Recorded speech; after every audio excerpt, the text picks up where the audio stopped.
Hey guys, thank you for joining me today because the topic of today is sleeping outside for the very first time. Stay tuned.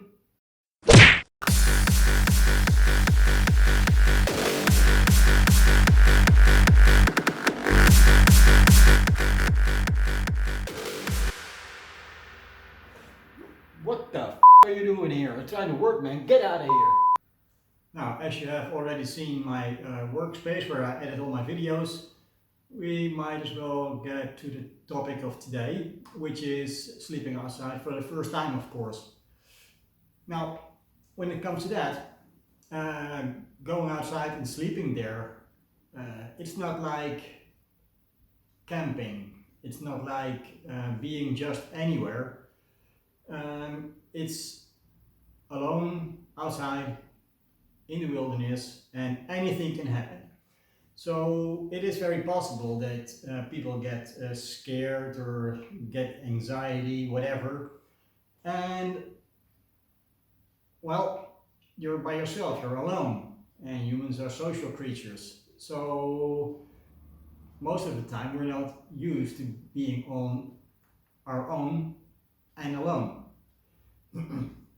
Now, when you're going to the area, it's always very nice, of course, to know the area very well, very intimately, and that grants you the time to really get comfortable with the area, the surroundings, what is to be found there, what can you expect, because there's no peer guarding, there's no neighbors that make you feel more secure by helping you guard and whatever.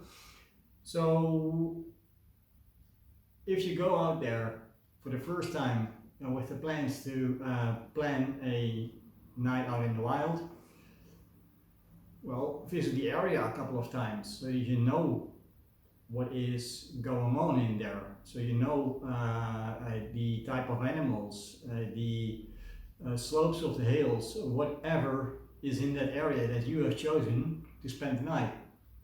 Now, it's not uncommon for people to feel very alone for the first time out. You can even get scared. Yeah, there's going to be noises from night animals, there's going to be noises from nature around you, there's going to be the weather, there's going to be, well, anything you can encounter, but then it is going to be pitch black in night. So before you go, make a list and be very sure that you bring everything that you can possibly need, and go over that list a couple of times. Get out in the wild, stay there for a little bit during daytime, and make sure that you have actually got everything. Now, if you want to have a very nice list of things that you want to bring, of course you can take a look at my website www.vanmunster.nu, which has a very nice forum with a lot of information. There's of course a section about camping in the wild with a lot of useful lists from short, medium, long hikes, more than a few days, general preparation about what you want to do, what you don't want to do, and these lists are fully adjustable. So let's say that we want to bring an extra water bottle. You just simply add it and it's there. See, here you go. Now, let's say we check that. We have some other stuff already. This is exactly what you want, what you need, especially in the beginning. Then of course make sure that you leave the area exactly as you found it, minus of course the wood you may have burned. And should you be out foraging, make sure to only take whatever it is you need. Nothing extra, nothing more, because nature of course needs the food just as the same as you do. let's say you found some brambleberries. If you are going to pick them all from the bush and eat them, there's going to be nothing left for the animals that rely on those resources for survival, just like you. So always make sure that you leave enough hanging over there. Now with the trash bag that I mentioned earlier, it's always a good idea, of course, to keep an eye out.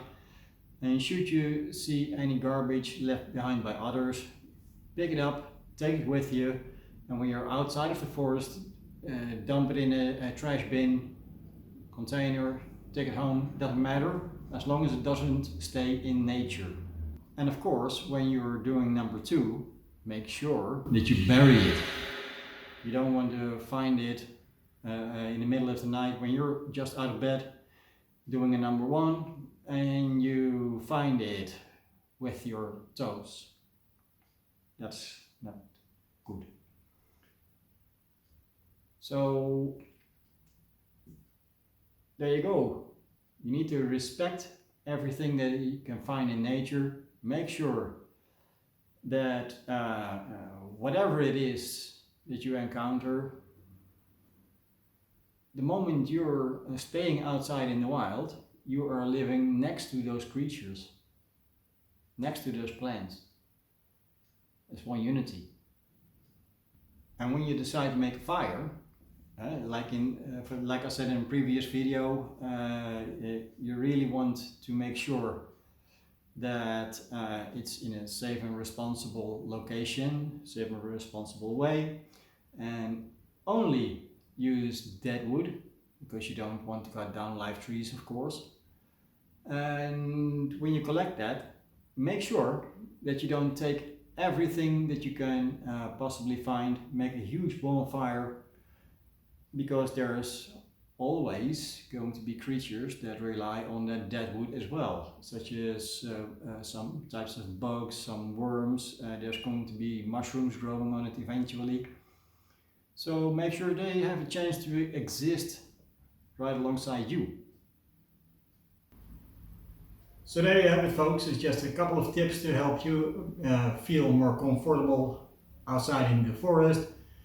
And as always, if you like this video, please give me a thumbs up and don't forget to like, subscribe, hit that notification bell so that every time that I have a new video up, you'll be the first to know. Well, that's it for now. So thank you for watching and see you next time.